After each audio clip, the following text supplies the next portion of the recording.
EU ministers convened in Kyiv on Monday in their first ever meeting outside the bloc, providing striking photo opportunities for a succession of ministers in front of EU flags in the wartime capital, and marking their support for Ukraine after both a pro-Russian candidate won an election in Slovakia and the US Congress left Ukraine war aid out of its spending bill.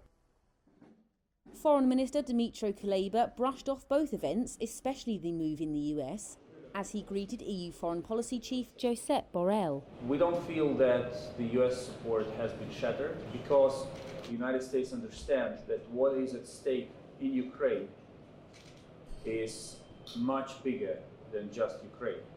It's about the stability and predictability of the world. And therefore, I believe that we will be able to find the necessary solutions.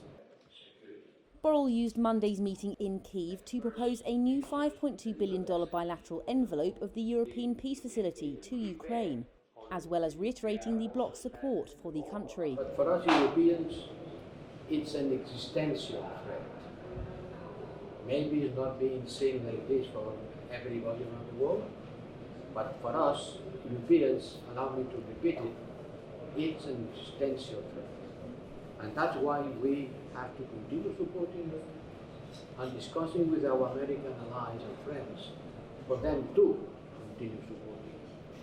And I am sure that this decision will be reconsidered and altogether will be on your side.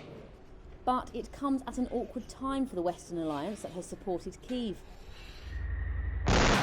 The summer is coming to a close after a slower than expected Ukraine military counter-offensive, and Western leaders haven't seen the major success they'd hoped for before autumn mud clogs the treads of their donated tanks.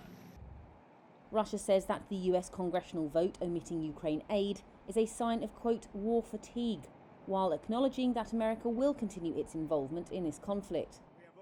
Though, with elections looming in the US, some of Republican frontrunner Donald Trump's supporters have called for a halt to Ukraine aid.